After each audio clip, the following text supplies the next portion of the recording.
সকাল সকাল রান্নাগুলো সব করে নিচ্ছি, কারণ এত গরম, এত রোদ ওঠে। 12টার দিকে রান্না করতে গেলে অনেকটা গরম লাগে। আর চুলার এত তাপ, আগুনের এত তাপ যে রান্নাঘরের ভিতরে বসে থাকা যায় না। আর যেহেতু মাটির চুলায় রান্না করব, গ্যাসে আমি তেমন একটা রান্না করি না। এখানে আমি মাটির চুলায় রান্না করি। আমার মাটির চুলাতেই রান্না করতে ভালো লাগে, কারণ এত সুন্দর জ্বলে।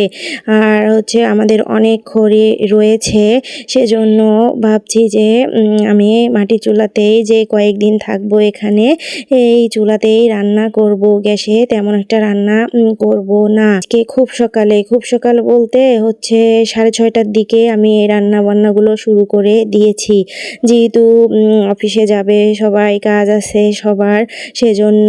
আর সকালে প্রতিদিন খাওয়া দাওয়া হয়, ভর্তা ভাত করা হয় প্রতিদিন, সবাই খেয়ে চলে যায়। ডাল করেছি, সাথে পটল ভাজা করেছি, কালকে মাছ রান্না করেছিলাম, তার কিছুটা মাছের পিস ছিল, সেগুলো তেলে ভেজে নিয়েছি।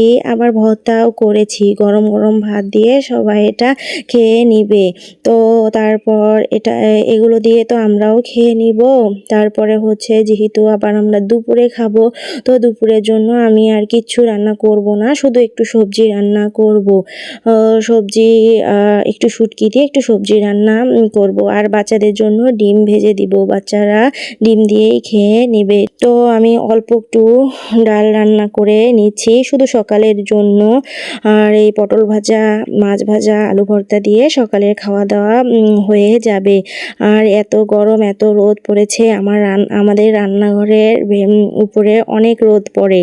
দুপুর হলে অনেকটা রোদ চলে আসে, আর রান্নাঘরের ভেতরে বসে থাকা যায় না, সেজন্য সকালেই সব করে নিচ্ছি। আমার আম্মা তরকারিগুলো কেটে দিচ্ছে, আলু, বেগুন আর ঝিঙ্গা, শুটকি দিয়ে রান্না করব।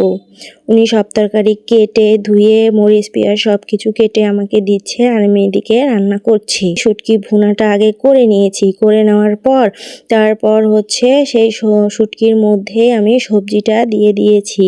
এই সবজিটা খেতে অনেক ভালো হয়েছিল।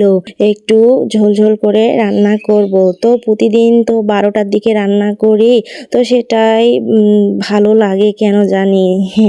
এত সকালে রান্না করতে বসেছি, কেন জানি কীরকম একটা অস্বস্তি বোধ হচ্ছে, যে কীরকম জানি লাগতেছে। রুটিনের বাহিরে কোনো কাজ করলে যেরকম লাগে ঠিক সেরকম লাগতেছে। ভাবতেছি যে কালকে আর সকালে রান্না করব না, ওই 12টার দিকেই আমি রান্না করব, ওইটাই আমার ভালো লাগে।